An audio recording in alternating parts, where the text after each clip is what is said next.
नमस्कार, आचरण के साथ मैं हूं टीएन मनीष। हाजिर हूं खास चर्चा। मोदी ने दिखाया दम, जनरल मुनीर हुआ बेदम लेकर। मेरे साथ हैं मेरे सहयोगी अनिकेत दीक्षित। अनिकेत से आज चर्चा करेंगे और हम गागर में सागर भरते हुए ये समझेंगे कि आखिर अनिकेत, भारत की सभी सेनाएं आप देख रहे हैं कि अचानक एक्टिव मोड पर है। क्या मंशा, क्या संकेत? संकेत सर सीधा है कि हमला हो सकता है। मैंने इंडियन सिस्टम को कभी इतना एग्रेसिव नहीं देखा। 4 जंगें हुई होंगी, कई ऐसे हमले हुए होंगे, बट इतना एग्रेसिव एक्शन कभी नहीं देखा। आपने देखा होगा सिंधु जल समझौता रोक दिया गया, तीनों सेनाओं को अलर्ट पर कर दिया गया। आज ही हमें पता चला कि एयरफोर्स की सेंट्रल कमांड एक्सरसाइज कर रही है। आईएनएस विक्रांत जैसा हाथी, समुद्र का हाथी, अरेबियन सी में उतार दिया गया है। सागर में उतारा, बिल्कुल। शिप्स से मिसाइलें दागी जा रही हैं, मिसाइल टेस्टिंग शुरू हो चुकी है। बॉर्डर पर एलओसी पर पाकिस्तानी सेना की तरफ से फायरिंग हो रही है रात भर से, और उसका जवाबी कार्रवाई की जा रही है। और अभी कुछ आतंकियों को वो ऑपरेशन अंडर बॉर्डर के अंदर में ऑपरेशन तो लगातार अब चलते रहेंगे। जी। ये सब हुआ क्यों? इतना एग्रेसिव नेचर इंडिया ने कैसे अपनाया? इंडिया जैसे एक अहिंसक देश ने, बुद्ध के देश ने, गांधी के देश ने इतना एक टर्म बोली जाती है सर, एक चीज बोली जाती है, सब माफ कर सकते हैं और किया भी जाता है, हर चीज माफ करी जाती है, लेकिन जब मासूमों का खून बहता है वो माफ नहीं किया जाता। पैरामिलिट्री का भी ये कहना है कि आम आदमी का ब्लड शेड नहीं, तो क्या हम ये मान सकते हैं कि मोदी सरकार ने सेना को इस पूरे हमले के बाद गो अहेड दे दिया? फिलहाल गो अहेड दिया है कि नहीं दिया है ये बोलना थोड़ा मुश्किल हो सकता है, लेकिन हाँ, हमें इस एक्शन से इतना तो समझ में आ रहा है कि स्टैंड बाय पे तो नहीं है सेना, जो उनकी स्टैंड बाय कंडीशन होती है। तो बालाकोट से बड़े की जो बात हो रही है, मोदी जी ने जिस तरह से बिहार में ऐलान किया कि मिट्टी में मिला देंगे, बिल्कुल, तो ये जो है, आप इसे भारत की आंतरिक राजनीति से समझिए। जब उत्तर प्रदेश के सीएम योगी आदित्यनाथ ने बोला था कि माफिया को मिट्टी में मिला देंगे, फिर जो सिलसिला शुरू हुआ माफिया को मिट्टी में मिलाने का, लगातार चुन चुन के, विकास यादव हो, कोई भी हो, अतीक अहमद हो, विकास दुबे हो, अतीक अहमद हो, और आपका मुख्तार अंसारी हो, लंबी लिस्ट है, सारे बाहुबलियों की लंबी लिस्ट है, माफियाओं की लंबी लिस्ट है, और मिलाए जा रहे हैं। हाँ। उसी तरह अगर देश का प्रधान ये बोल रहा है कि मिट्टी में मिला देंगे, इसका मतलब इस बार इंडिया चुप तो नहीं रहने वाला।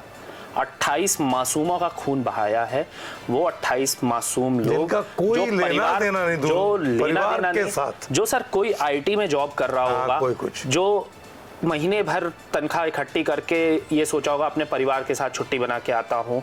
नेवी का जो ऑफिसर मरा, क्या नेवी को आसानी से छुट्टी मिल जाती है? एक बात और है, नेवी को आसानी से छुट्टी मिल जाती है। उसकी शादी हुई, वो गया, उसने भी सपने बुनाए होंगे। एयरफोर्स का रंग भी नहीं छूट पाया। बिल्कुल, एयरफोर्स का एक कॉर्पोरल था, वो भी वहां मारा गया। उसका नाम था हेलियांग करके है, तेज हेलियांग, वो भी मारा गया है उस हमले में। ठीक, ये सब पीछे अपने जो परिवार छोड़ के गए हैं, इसका हिसाब देती है हिंदुस्तान सरकार ऐसे एक्शन करके, क्योंकि वो कुत्ते की पूंछ है, वो कभी सीधी होंगे नहीं। आप दूसरा ना, ये तो बिल्कुल आप ठीक है ना, लेकिन एक बात थी कि ये आर्ट ऑफ वॉर जी चाइना से निकल के आई है बात। जी, चाइना की किताब है, बहुत फेमस किताब जी। तो इसमें हमारा आज का जो हालात है, पूरा मामला है जो समूचा जो दिख रहा है, उसको हम इससे किस तरह देख सकते हैं कि जो हमारी एक्शन है वो इस तरफ जा रही है कहीं ना कहीं? आर्ट ऑफ वॉर में सर बहुत सारे सेगमेंट्स हैं। आर्ट ऑफ वॉर में तो ये भी बताया जाता है कि खासकर चाइना जब बहुत ज़्यादा कमज़ोर होता है, तब वो दुनिया के नक्शे पे खुद को इतना मजबूत देश मिलिट्री वाइज बताता है कि अगर हमसे पंगा लिया तो हम तुम्हें खत्म कर देंगे। मिलिट्री परेड करना, एयर वायलेशन करना, छोटे मोटे पड़ोसी देशों पे घुसपैठ करवा देना, हमला तो नहीं बोलेंगे। जब चाइना अंदर से कमजोर हो रहा होता है तब वो इस तरीके से मिलिट्री को, उसकी पीपल लिबरेशन आर्मी को रिलीज करता है। लेकिन जब उनकी स्थिति बहुत ज़्यादा मजबूत होती है तब वो दुनिया के नक्शे पर ऐसे दिखाता है जैसे हम फाइनेंशियल बहुत कमज़ोर हैं, हम मिलिट्री वाइज बहुत कमज़ोर हैं, हमारी हालत खस्ता हो चुकी है। ये आर्ट ऑफ वॉर है। आर्ट ऑफ वॉर में एक बहुत छोटी सी बात है, सेनाओं को एक, हमारे जैसे पहलगाम में हमारे पास हमला हुआ, मैं आपको एग्जाम्पल में समझाता हूँ। पहलगाम में हमारे ऊपर हमला हुआ क्योंकि पाकिस्तान के कंपैरिजन में इंडियन मार्केट और इंडियन इकोनॉमी मजबूत है। हम हमारी मिलिट्री भेजेंगे, सारे फ्रंट्स पर मिलिट्री खड़ी होंगी, बटालियंस अलग अलग खड़ी होंगी। इस एग्रेसिव नेचर को देखते हुए पड़ोसी देश अपनी मिलिट्री भेजेगा, उनको खड़ा करेगा। हाँ, क्योंकि हमारी इकोनॉमिक स्थिति मजबूत है तो हमें ये पता है कि हम जो करने जा रहे हैं उसके बैक कॉन्सिक्वेंसेस क्या होंगे, तो हम उस इम्पैक्ट के लिए भी तैयार हैं। लेकिन सडनली पाकिस्तान अगर अपनी मिलिट्री भेजता है तो फिर इस मिलिट्री को खाना भी भेजना होगा, पानी भी भेजना होगा, रसद असला वगैरह सब भेजना होगा, और हम कितने भी लंबे टाइम तक खड़े रह सकते हैं वहाँ पर, सिर्फ खड़े रह सकते हैं। ना हमारी मिलिट्री भूखी मरेगी, ना हमारे मार्केट कमज़ोर पड़ेंगे। लेकिन वहाँ अभी जैसे हालात है, आटे और टमाटर के लिए किल्लत मची हुई है, और फिर मिलिट्री को भेजा जाएगा क्योंकि खाली पेट कोई सेना नहीं लड़ती है। चलिए अब बात है इसको और कंटिन्यू करूंगा।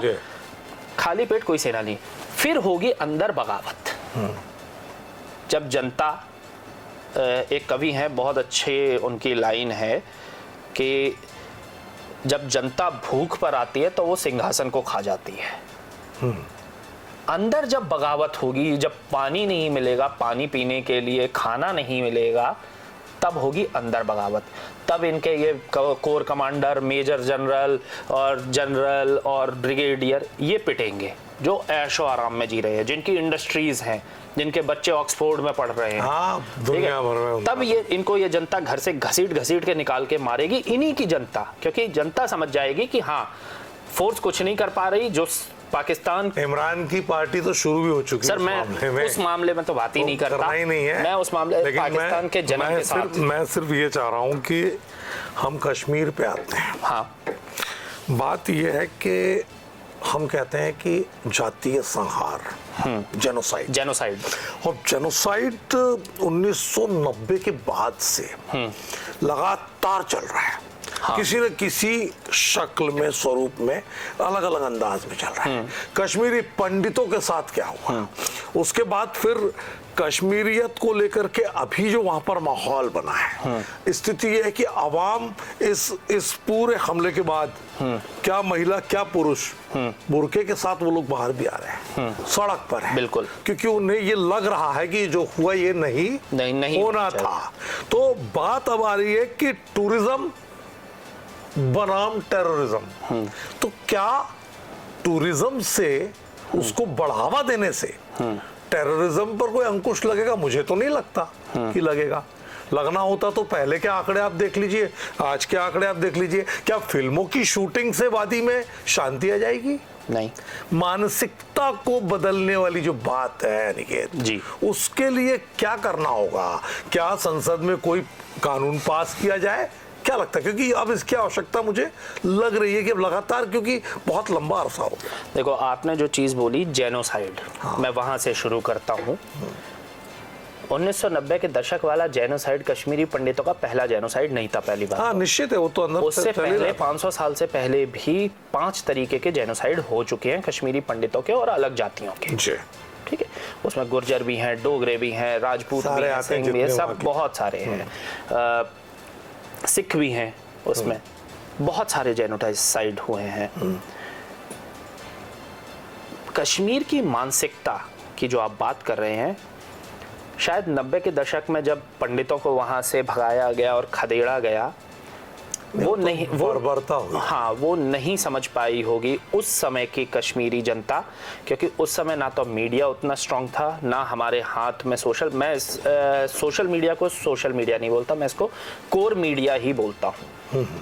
मैं टीवी खोलने जाऊंगा, मैं बाहर किसी न्यूज़ चैनल को लगाऊंगा, उनके सोर्सेस से जब तक खबर आएगी, सोशल मीडिया पे चीज़ ज़्यादा तेज़ वायरल होती है। ठीक है, हम हाँ इस पर देखने के बाद कंफर्मेशन भले ही मीडिया हाउस से करे, लेकिन इस पे वो खबर आ चुकी होती है। आजकल मैं और आप भी इसका यूज़ कर रहे हैं।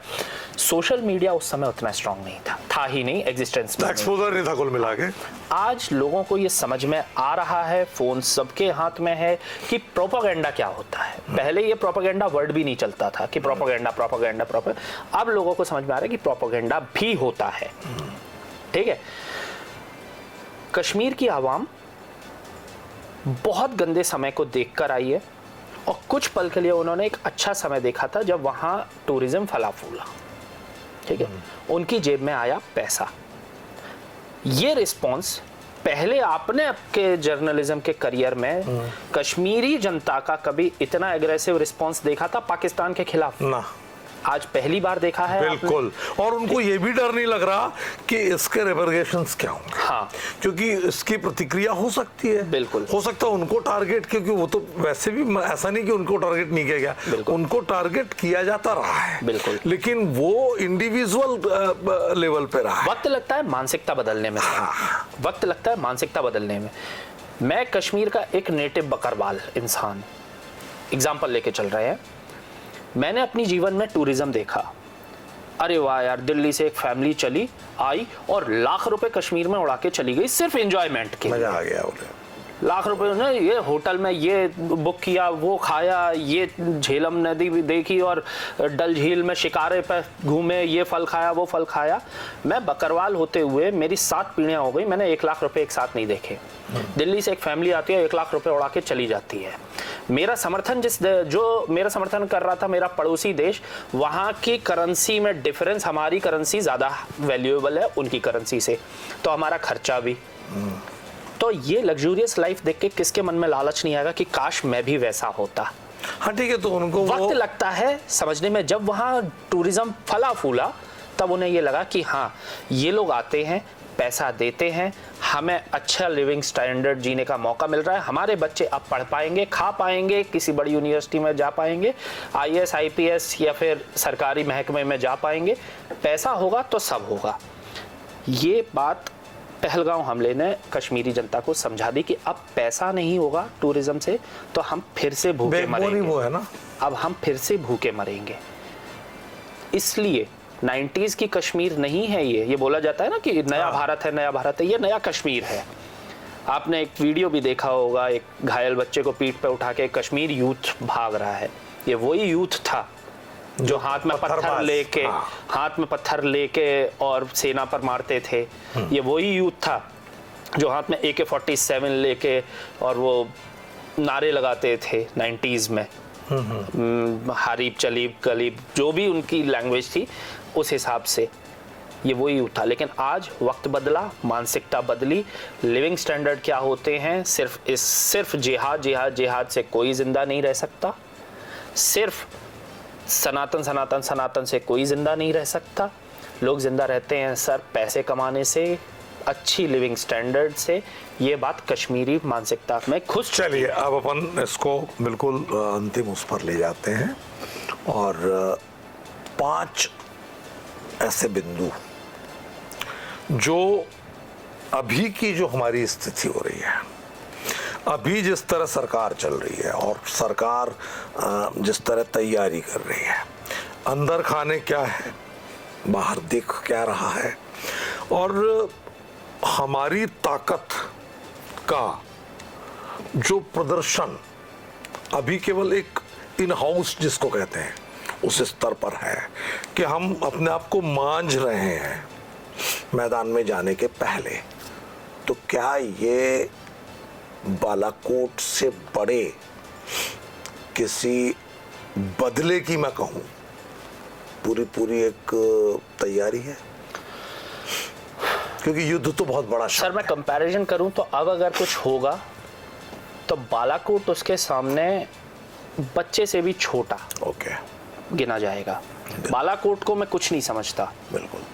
बालाकोट गुस्से में किया गया या रिटेलिएशन, बदले की भावना से किया गया, क्योंकि हाँ, वो जो 50 फौजी मरे, फौज का फौज से बदला था। आप जिनको आतंकवादी कहते हो, मैं उन्हें पाकिस्तान की मिलिट्री बोलता हूँ। वो है, हाँ, खुले रूप से है। मैंने कभी क्योंकि वहाँ लोकतंत्र है, मैंने कभी इस वर्ड का यूज ही नहीं किया है, आतंकवाद, चाहे वो किसी भी तरह का हो। मैं ये बोलता हूँ art of war, act of war है। हर बार कोई अटैक होता है, क्योंकि सर बहुत, आप कितनी भी ट्रेनिंग दे दो, आम जनता में और फौजी में उसके वर्किंग स्टाइल में अंतर समझ में आता है।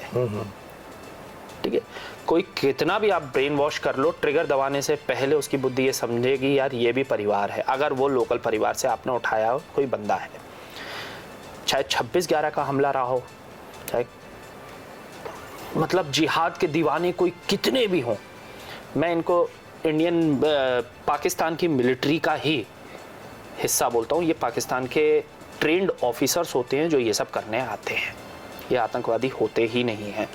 बालाकोट इसको मैं बहुत छोटा बोलूंगा, क्योंकि वो था फौज से फौज का बदला।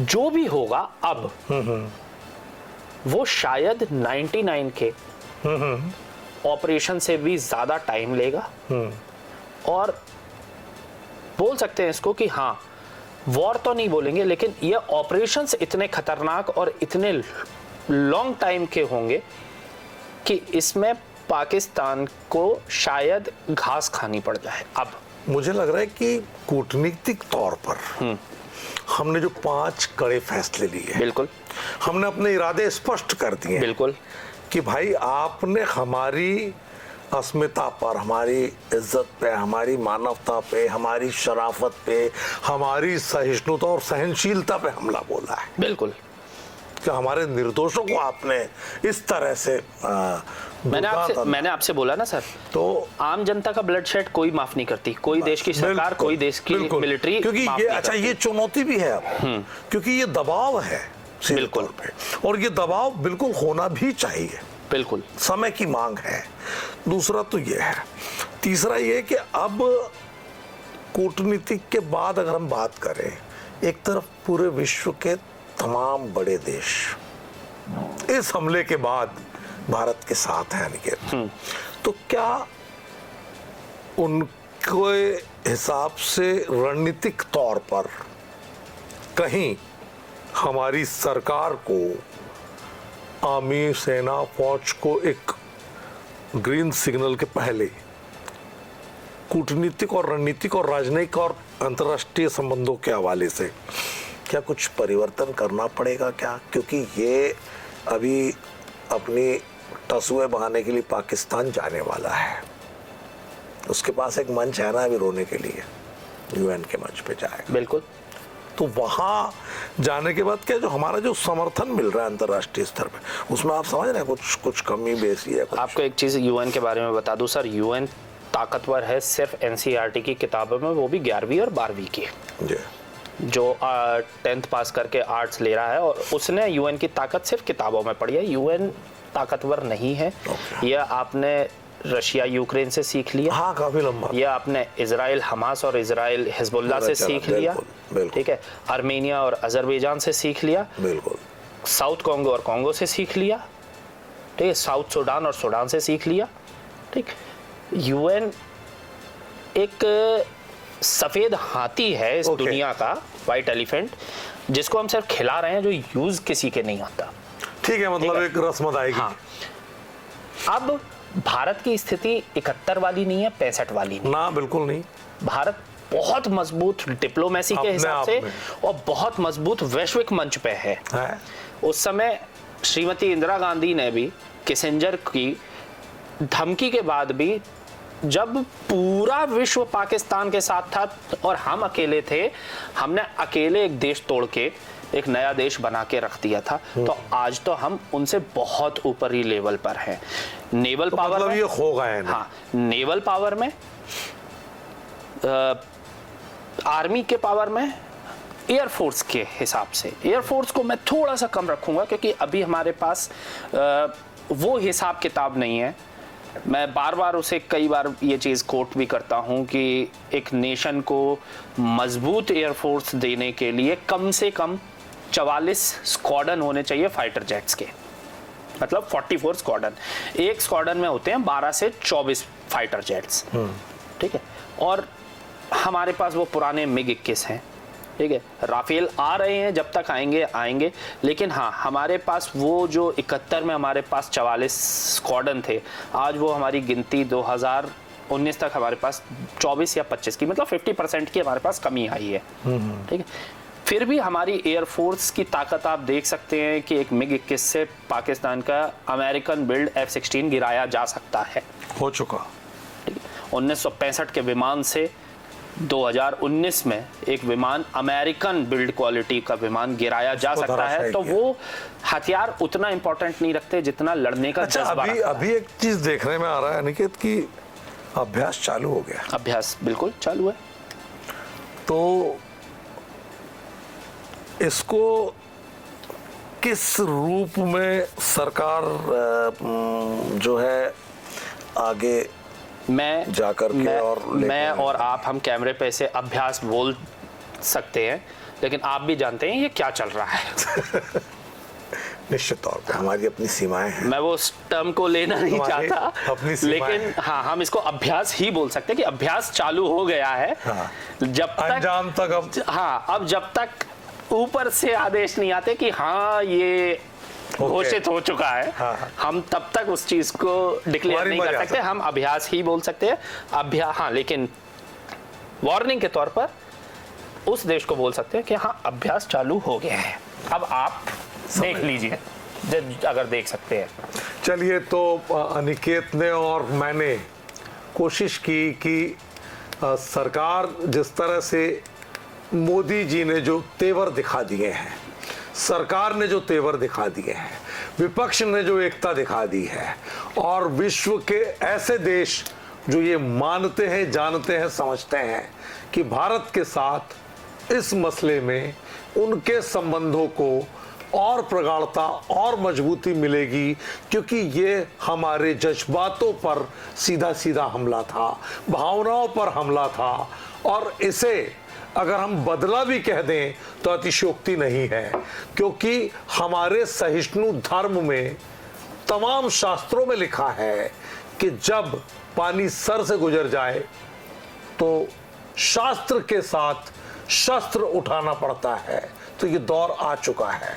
हमें उम्मीद है कि उन दिवंगत असमय जिनको काल के गाल में जबरदस्ती से जो है भेज दिया गया, और जिनकी जिंदगियों पर इस तरह से कहर बरपाया गया, उनकी आत्माओं के लिए, उनकी शांति के लिए और उनकी सच्ची श्रद्धांजलि के लिए सरकार जो कर रही है, उसमें इस देश का बच्चा बच्चा सरकार के साथ है, और समूचे विश्व का मानवतावादी जो समाज है वो भी सरकार के साथ है। इस पेशकश में इतना ही। नमस्कार। देश दुनिया की सभी खबरें देखने के लिए जुड़े रहिए आचरण न्यूज से। आचरण न्यूज, हर कदम आपके साथ।